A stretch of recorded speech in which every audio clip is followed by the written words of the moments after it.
Assalomu alaykum, davom etamiz. Kimyo xossalarida masalalar ko'rishni boshlaymiz. Birinchi savolda aytyapti, 4 metil penten bir gidrogellanganda nima bo'ladi deyapti. Demak, moddamizni yozadigan bo'lsak, penten 1 ekan. Demak, asosiy zanjirda 5 ta uglerod bor va 4-chisida metil bor. Mana shu moddamizni o'ziga vodorod qo'shadigan bo'lsak, qo'shbog' uziladi va nima bo'ladi? Qo'shbog'dagi pi bog' uzilib vodorod keladi. Natijada mana bunday ko'rinishda bo'ladi. Endi raqamlash chap tomondan bo'lmaydi. Raqamlash bu alkan bo'lgandan keyin radikal tomondan bo'ladi, ya'ni o'ng tomondan bo'ladi. Shunda moddamizning nomi nima bo'ladi desa, 2 metil pentan bo'ladi ekan. B javob. Keyingisi buten bir bromlanganda nima hosil bo'ladi deyapti. Buni endi birinchi boshlaganlar uchun yozib ko'rsatyapman. Qo'shbog' mana birinchi va ikkinchi uglerodning orasida. Bunga brom qo'shadigan bo'lsak, bitta brom birinchi uglerodga, ikkinchi brom ikkinchi uglerodga borib birikadi. Natijada birinchi va ikkinchi uglerodlarda bitta-bittadan brom bo'ladi. Moddamizning nomi 1,2 dibrom butan bo'ladi ekan. C javob. Endi raqamlash chap tomondan ketishini siz bilasiz. Shuning uchun yozib o'tirmaganim, mana endi yozdim. Keyingisi 4,5 dimetil geksen 1 bromlanganda nima hosil bo'ladi deyapti. Demak, geksen 1 ekan. Moddamizni o'zini yozadigan bo'lsak, asosiy zanjirda 6 ta uglerod bor va 4-chi, 5-chi uglerodlarda metil bor ekan. Mana shunga brom qo'shadigan bo'lsak, qo'shbog' yana ochiladi. O'sha birinchi va ikkinchi uglerodlarga brom keladi. Qolgan qismi o'z holicha turaveradi. Asosiy zanjirda har doimgidek 6 ta uglerod bo'ladi. 4-chi va 5-chi uglerodlarda metil bor. Endi raqamlash brom tomonidan bo'ladi. Shuning uchun 1, 2, 3, 4, 5, 6. 1,2 dibrom, 4,5 dimetil geksan bo'ladi ekan. C javob. Keyingisi 1 brom buten 1 bromlanganda nima hosil bo'ladi? Bunda ham xuddi shu savol. Demak, bunda bromi bor buten ekan. Buten 1 va 1 da bromi bor ekan. Xo'p, mana shu moddaga brom qo'shadigan bo'lsak, pi bog' uzilib, demak nima bo'ladi? 2 ta brom keladi birinchi, ikkinchi uglerodlarga. Birinchi uglerodga mana brom kelsa mana bunday bo'ladi, ikkinchisiga brom kelsa mana bunday bo'ladi. Moddamizning nomi 1,1,2 tribrom butan bo'ladi ekan. 1,1,2 tribrom butan. A javob. Keyingisi 1 brom 4 metil penten 1 bromlanganda nima hosil bo'ladi deyapti ekan. Moddamizni yana yozamiz. Penten 1 deyapti. Demak, asosiy zanjirda 5 ta uglerod bor. Mana 1 da qo'shbog' bor, 1 da brom ham bor ekan. Mana qo'ydik. 4 da metil bor ekan. Mana qo'ydik. Endi mana shuni o'ziga brom qo'shamiz. Brom qo'shadigan bo'lsak, aynan birinchi va ikkinchi uglerodga har doimgidek, ya'ni qo'shbog' tutgan uglerodga brom keladi. Mana bu yerda metil bo'ladi. Mana bu yerda brom bor edi boshida. Birinchi va ikkinchi uglerodlarga bittadan brom kelsa. Raqamlash chap tomondan bo'lishini siz menimcha bildingiz. 1, 2, 3, 4, 5. Moddamiz nomi 1, 1, 2 tribrom 4 metil pentan 1, 1, 2 tribrom 4 metil pentan bo'ladi ekan. A javob. Keyingisi 1, 2 dibrom penten 1 bromlanganda nima hosil bo'ladi? Xo'p, demak 5 ta uglerodi bor. Penten 1 deyapti va birinchi, ikkinchi uglerodlarda brom bor ekan. O'zi qo'shbog'im birinchi, ikkinchi uglerodlarda.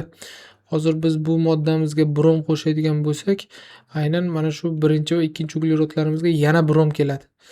Xo'p, 1, 2, 3, 4, 5 asosiy zanjirda 5 ta uglerod bor. O'zi boshida 2 ta bromi bor edi 1-2 da.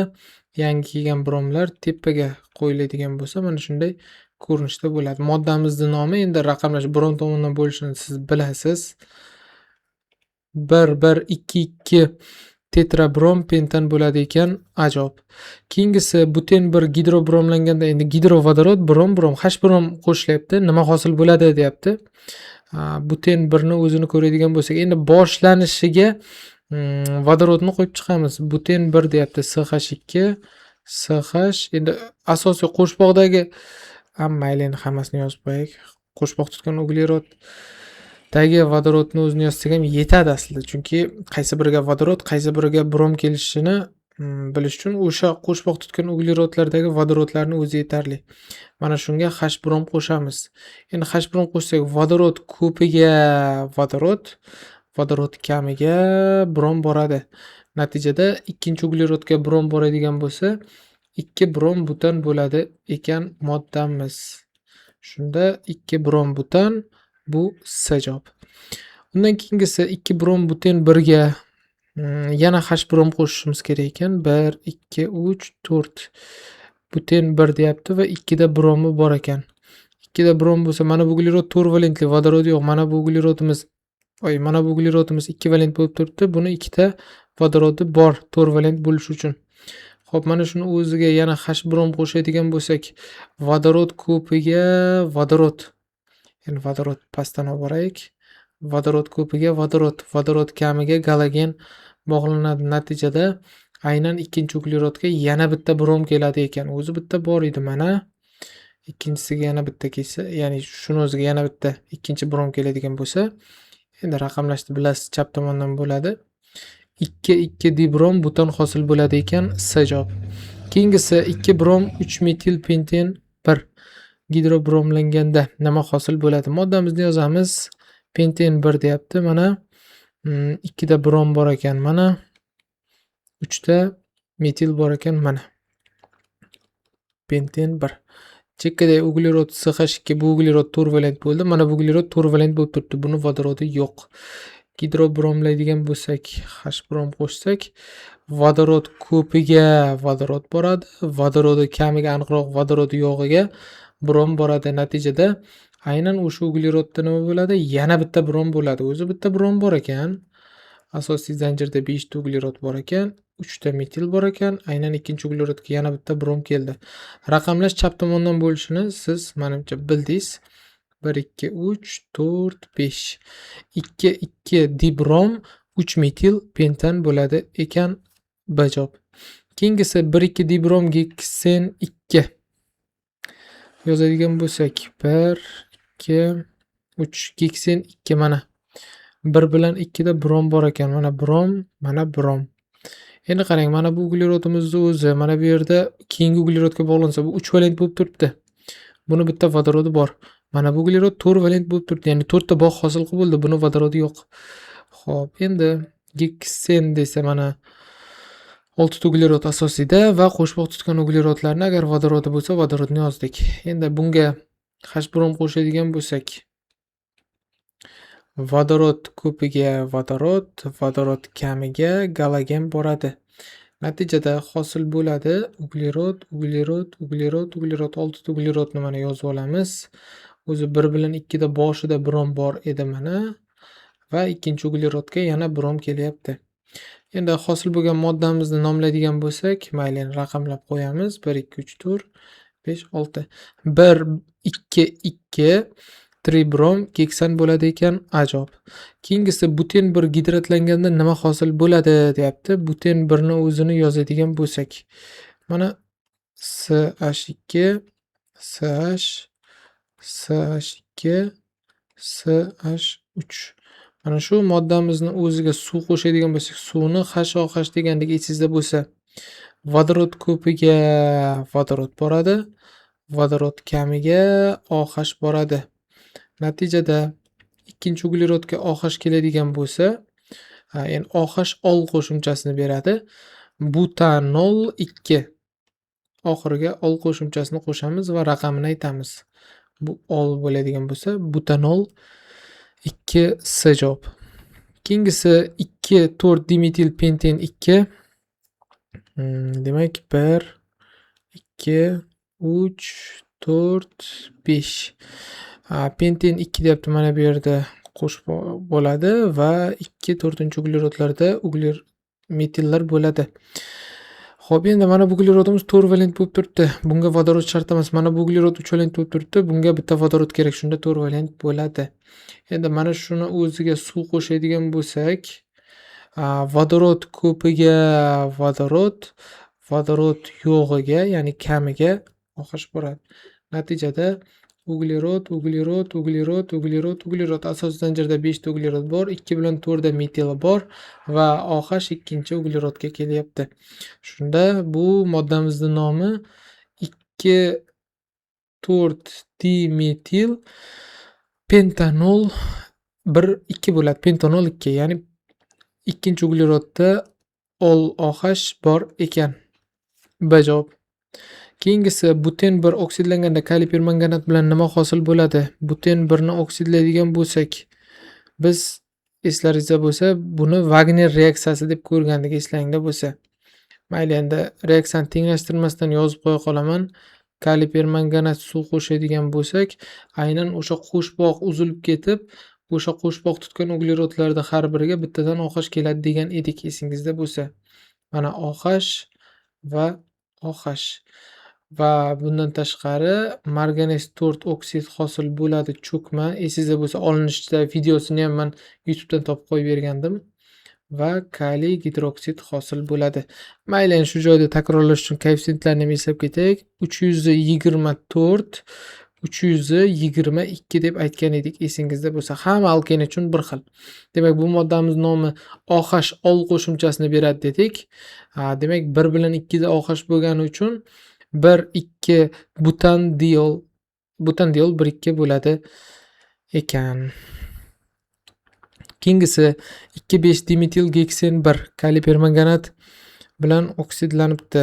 Bundan keyingilarda men reaksiyani to'liq yozib o'tirman. Shunchaki moddani yozib, o'sha qo'shbog'ini ochib, nima qilaman? OH biriktirib qo'yaman. Mana geksen 1 va 2 bilan 5-uglerodda metil bor ekan. 2 bilan 5 da mana metil bor. Endi bu moddamizni o'zini oksidlaydigan bo'lsak, yana shu moddani o'zi bo'ladi, faqat qo'shbog'i ochilib, o'sha joyga OH keladi. Mana 6 ta uglerod bo'ldi asosiyda, 2 bilan 5 da metil bo'ldi. Mana bu yerdagi qo'shbog' ochilib, har biriga bittadan OH keladi. Natijada raqamlar chap tomondan ketishini menimcha bildingiz, OH ustunlik qiladi. 1 2 3 4 5 6. Shunda 2,5 dimetil geksandiol 1,2. 2,5 dimetil geksandiol 1,2. A javob chiqadi ekan. Keyingisi 7 xlor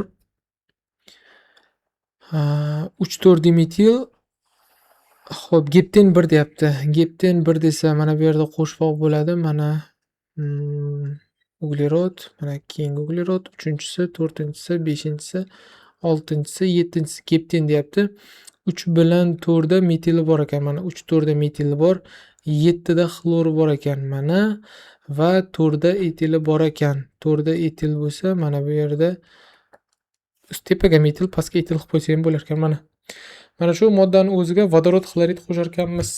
Keling, mana shuni o'zini shuni nusxalab olay. Menga qaytib yozgandan ko'ra shu nusxasini olgan yaxshiroq. Xo'p, mana shu moddamizni o'ziga H xlor qo'shadigan bo'lsak, plus H xlor. Endi qo'shboq tutgan uglerodga qaraydigan bo'lsak, mana bu ikkita vodorodi bor, mana bu uglerodimiz 3 valent bo'lib turibdi. Buni bitta nimasi bor? Vodorodi bor. Mana yozdik.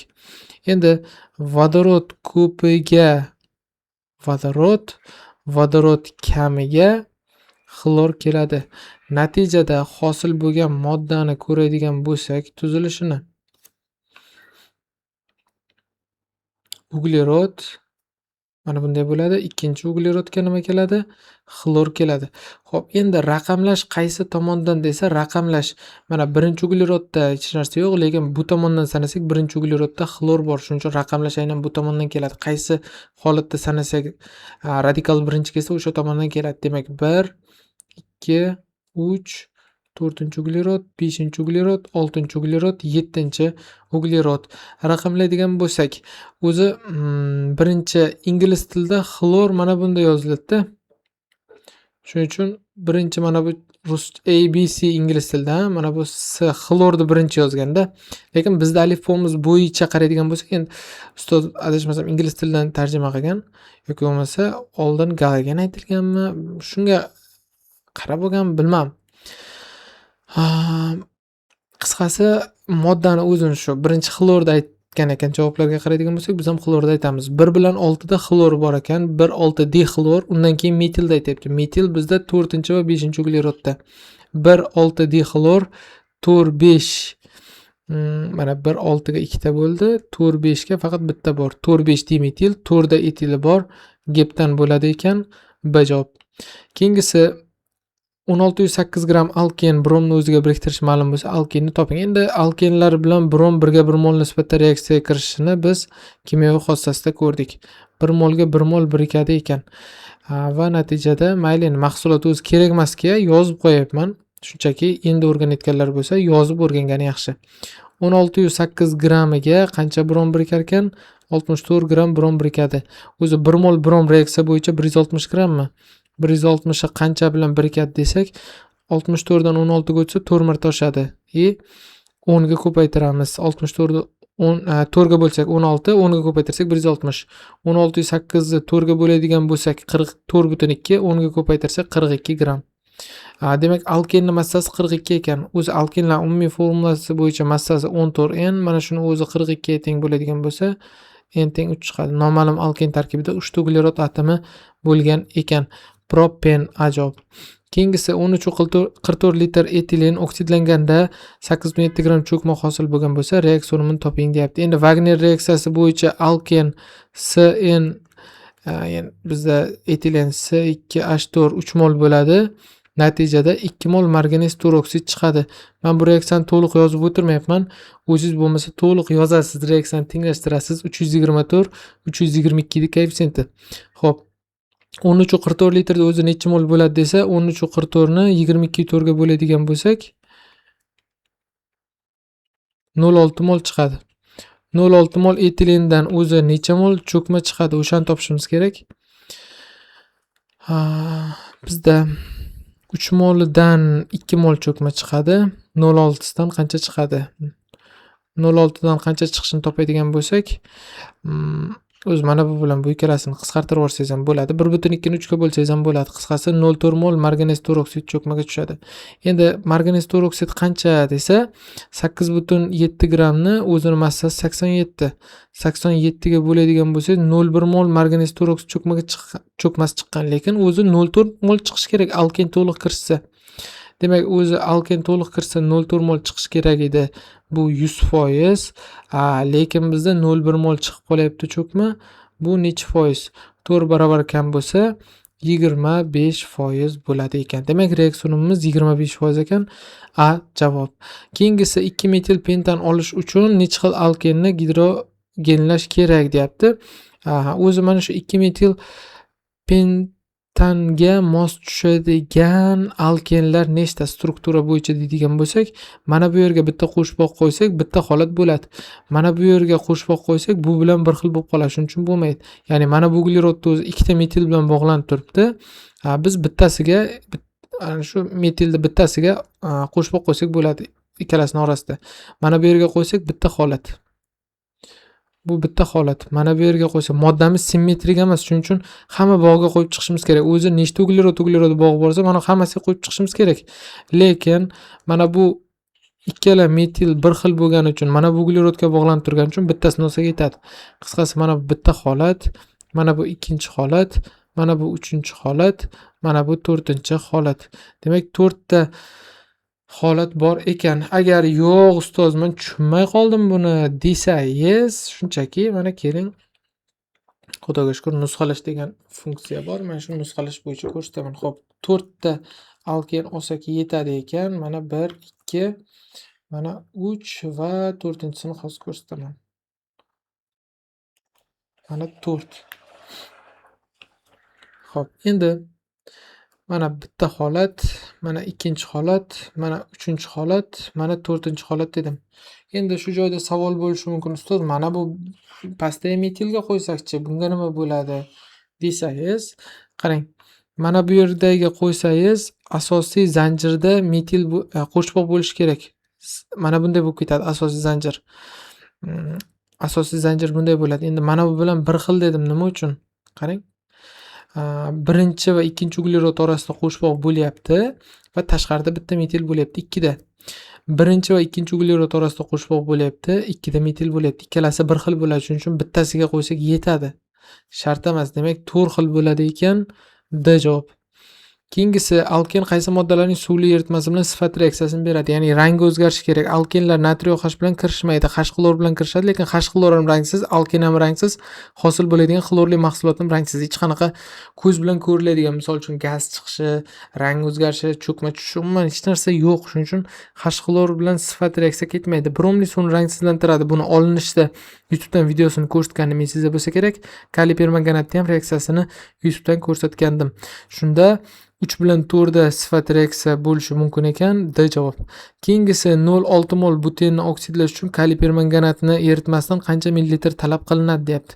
O'zi sertifikatchilar bo'lsa, to'g'ridan-to'g'ri koeffitsiyentni yozib ketsangiz bo'ladi. Yoki bo'lmasa, birinchi marta organikani o'rganayotgan bo'lsangiz, sizga aytgan bo'lardim, reaksiyasini yozing. 2 mol kaliy permanganat bilan kirishadi, bo'ldi. Mana shu yetadi. 3 ga 2 kirishadi.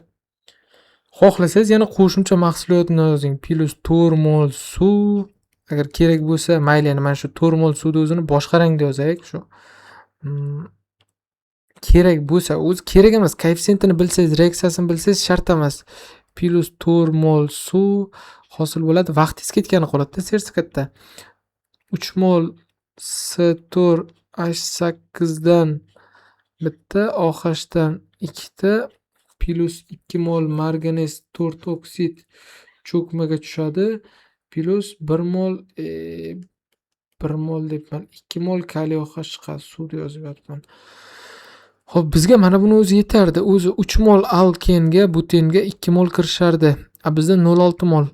0,6 molga qancha kirishadi desak, qancha chiqadi? 0,4 mol chiqadi.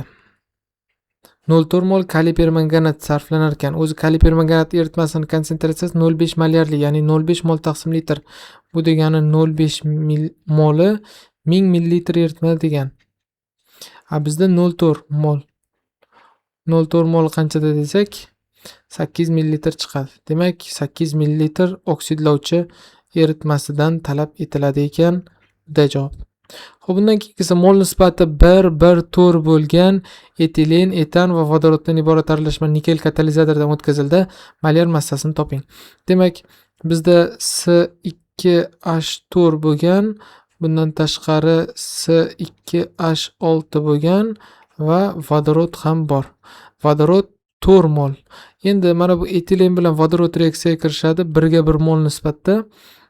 Demak, etilen reaksiyaga kirsa etan hosil bo'ladi S3H6. Endi mana bu etanni o'zi vodorod bilan kirishmaydi, S2H6 bo'lib turaveradi. Mana bu 4 mol vodoroddan 1 mol etilen bilan kirishib ketgan bo'lsa, mana bu yerda bu degani 3 mol vodorod ortib qoladi degan. Ya'ni 4 moldan 1 mol kirishib ketdi, yuqoridagi modda bilan 3 mol ortib qoldi.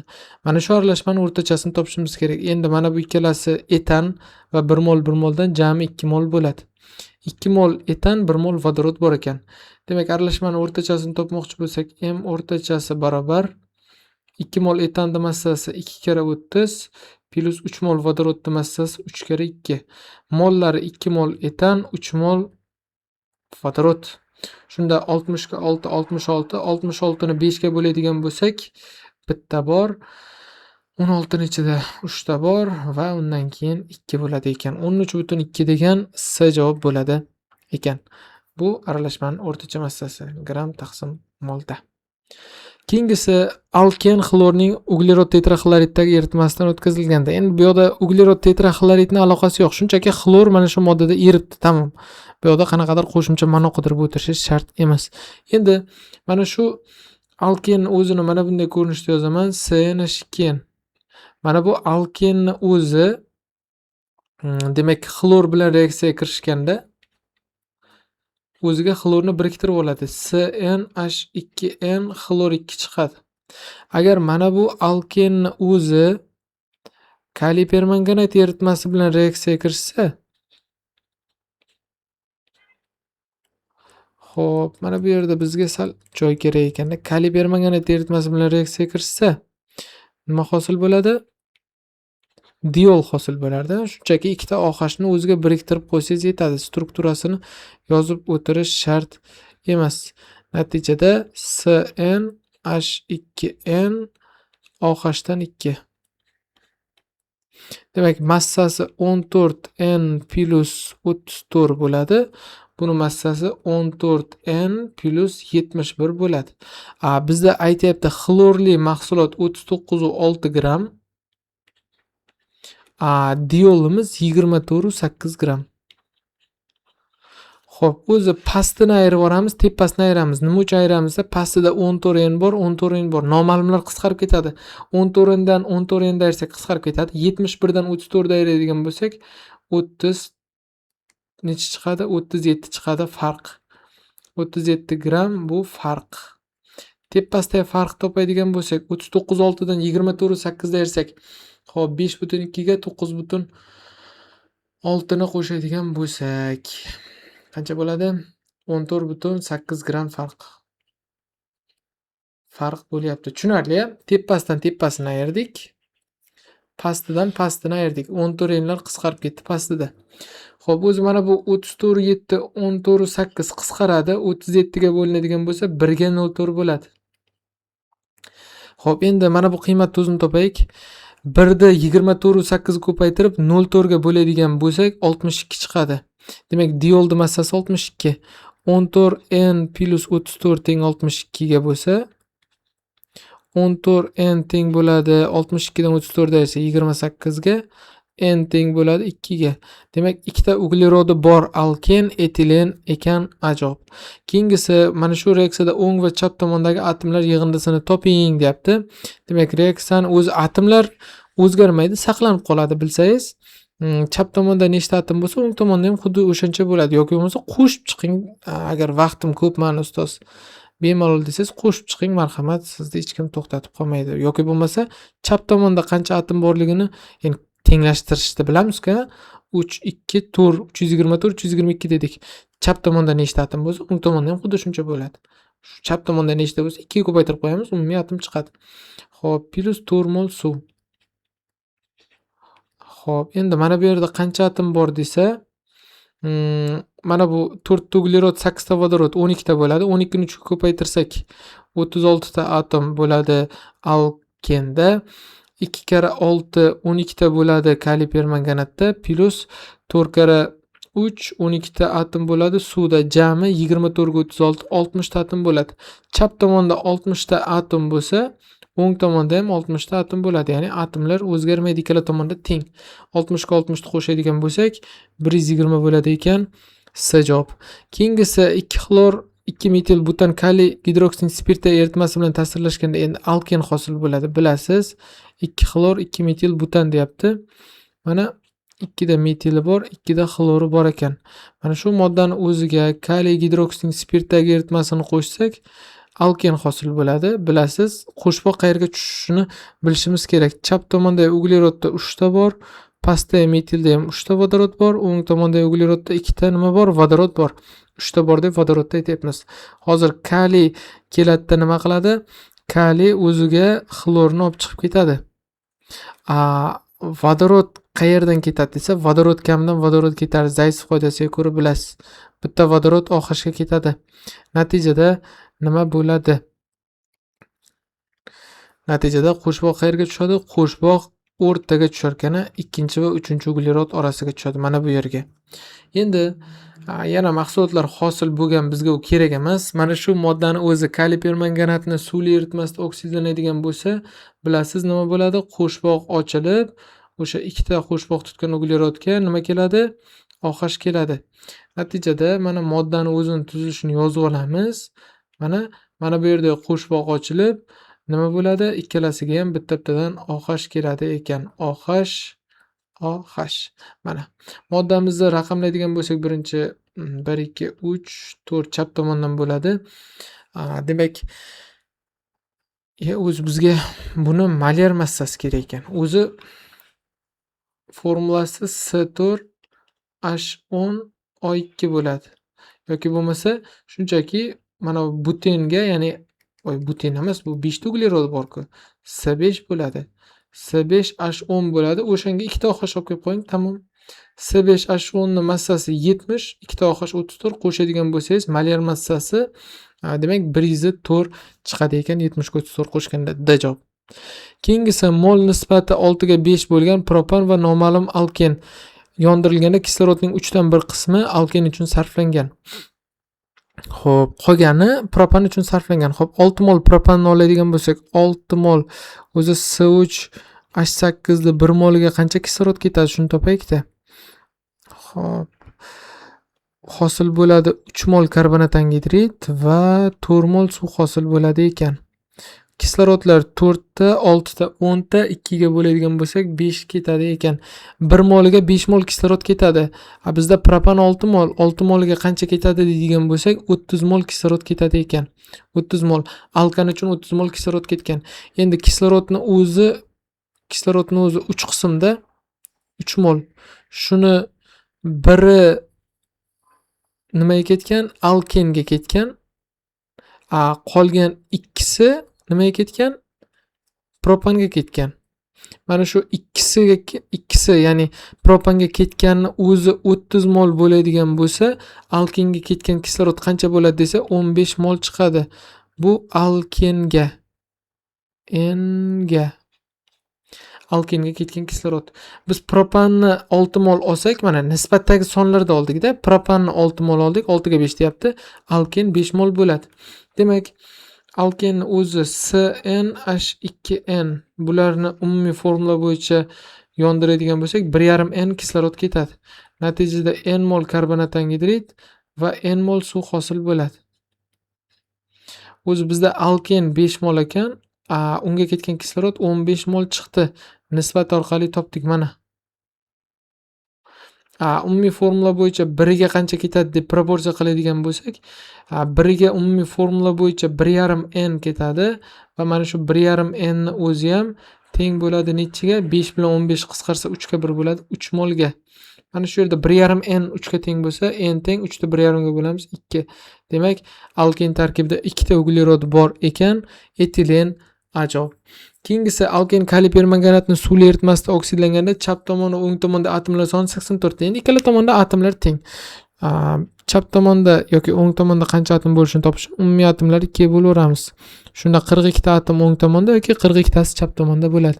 Demak, CnH2n ya'ni alkendan 3 mol plus 2 mol kaliy permanganat va 4 mol suv. Mana shundagi atomlar sonini necha tenglaymiz? 42 ga tenglaymiz. Xo'p, alkenni 3 molida 3 kara 3n 9n atom bo'ladi. Plus 2 mol kaliy permanganatda 12 atom bo'ladi. Plus 4 mol suvda 4 kara 3 12 atom bo'ladi. Jami 42 ga. Ishlaydigan bo'lsak 9n teng bo'ladi. 24 ni ayirib tashlasak 42 dan 18 ga bo'ladi.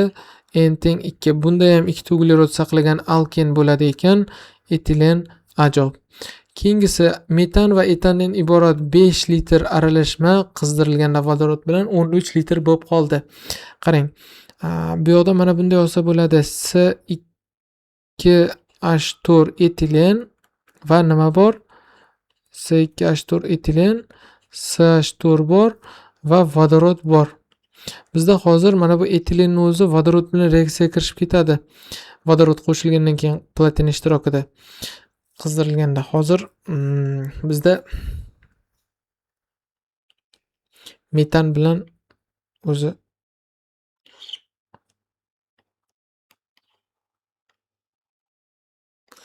metan bilan etilen bor. Vodorod qo'shadigan bo'lsak C2H6 etan chiqadi. O'zi 1 moliga 1 mol kirishsa yoki 1 litrga 1 litr kirishsa 1 litr hosil bo'ladi. Qarang, nechidan nechi hosil bo'lyapti? 1 plus 1 2 dan 1 hosil bo'lyapti. 2 dan 1 hosil bo'lsa qancha kamayish desa 1 mol kamayish. O'zi bizda masalamizda aytayapti, 5 litr aralashmaga 10 litr qo'shilsa o'zi qancha bo'ladi? 5 ga 10 ni qo'shadigan bo'lsak 15 litr bo'lishi kerak. Lekin savolda aytayapti, aralashma hajmi 13 litr bo'lib qoldi deyapti. O'zi 15 litr bo'lishi kerak, lekin 13 bo'lib qolgan bo'lsa qancha kamayapti? 15 dan 13 ayirsak 2 litr kamayish. Va mana shu kamayishni qayerga qo'yamiz? Kamayish tepasiga qo'yamiz, ya'ni mana bu yerga qo'yamiz. 2 litr bo'ladigan bo'lsa, biz etilen topamiz. 1 mol etilen kirishganda 1 mol kamayish, 2 litr kamayish bo'lsa, etilen qancha desak 2 litr chiqadi. Dastlabki aralashmamizda bizda masalamizda aytilgan 5 litr deyilgan. 5 litr aralashmadan 2 litr etilen bo'ladigan bo'lsa, qolgani nima bo'ladi? 3 litri metan bo'ladi. Mana 3 litr. Umumiy 5 litr bo'ladi. 5 dan 2 ni ayirdik 3 litr. Endi bizdan dastlabki aralashmani o'rtacha molar massasini so'rayapti. Mana shu litrlarda mol deb oladigan bo'lsak, dastlabki aralashmaning m o'rtachasi, ya'ni hajmi nisbat mol nisbatga teng. O'sha hajmi 2 litr 3 litr, moli ham 2 ga 3 nisbatda bo'lgan. 2 mol etilenga 2 kara 28 massasiga 3 mol metanning massasi 3 kara 16 ni qo'shib, umumiy aralashmaning moli 2 + 3 5 ga bo'lib o'ramiz. Shunda dastlabki aralashmaning o'rtachasi chiqadi. Xo'p, 56 ga 48 ni qo'shadigan bo'lsak, 50 ga 54, 104 ni 5 ga bo'ladigan bo'lsak, 2 ga ko'paytirib virgul so'raydigan bo'lsak, 20,8 gram taqsim mol chiqar ekan. Demak, dastlabki aralashmaning o'rtacha molar massasi 20,8 gram taqsim mol D javob bo'ladi ekan. Keyingisi molar massasi 28 bo'lgan etilen, etan va metan va propandan iborat 0,4 mol aralashma bromli suvga yuttirilganda massasi 1,4 gram kamaydi. Gazlar aralashmasining massasi kamayganda 1,4 gramga. Nimaga desa, qarang, bromli suvga 3 ta gaz yuttirilyapti, CH4 yuttirilyapti, C2H4 yuttirilyapti va C3H8 alkan yuttirilyapti. Endi mana shu aralashmani o'zini bromli suvga yuttiradigan bo'lsak, bromli suvga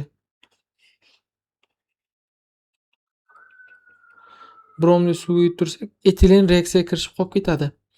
Metan bilan nima o'tib ketadi? Propan o'tib ketadi. Massa nimani hisobiga kamayapti desa, o'sha idishda qolib ketgan, ya'ni reaksiyaga kirishib qolib ketgan etilen hisobiga kamayapti. Demak, 1,4 gram etilen. Endi ana shu 1,4 gram etilenni o'zini molini topadigan bo'lsak, 28 gram etilen, ya'ni C2H4 ni o'zi 28 grammi 1 mol bo'ladigan bo'lsa, 1,4 grammi necha mol topadigan bo'lsak, 0,05 mol chiqadi. Demak, etilenimiz 0,05 mol bo'lgan ekan. Endi bizda dastlabki aralashmamiz 0,4 mol. 0,4 moldan 0,05 ni ayirib tashlaydigan bo'lsak, necha chiqadi? 0,35 mol chiqadi. Bu nimani moli desa, ana bu bromli suvdan o'tib ketgan gazlarning moli, ya'ni metan bilan propanning moli. CH8 ni moli. Mana shu ikkalasi birgalikda 0,35 mol.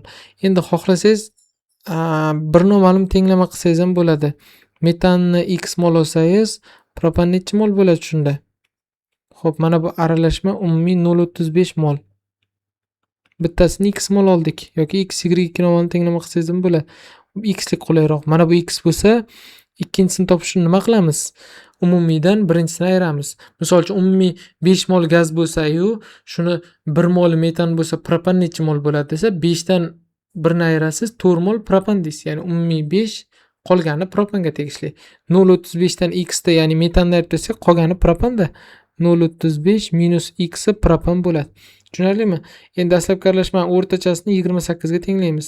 Etilenning massasi 28, xohlasangiz qo'shing, xohlasangiz qo'shmang. M o'rtacha bizda dastlab 28 bo'lgan barobar. Agar etilenni qo'shaman desangiz, mayli qo'shing. Dastlabki aralashma 0,4 mol bo'lgan. Mana umumiy massani umumiy molga bo'lishimiz kerak. Umumiy mol 0,4 aniq.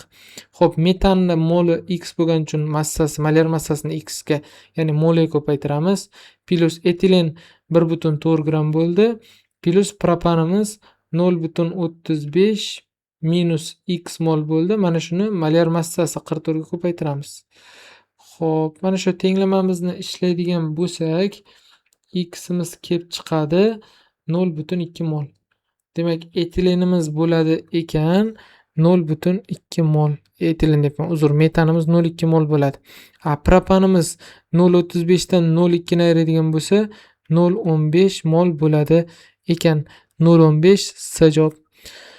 Adashmasam shunday chiqadi. Xo'p, masalamiz tugadi. Sog' bo'lasizlar, omon bo'lasizlar. Paka paka.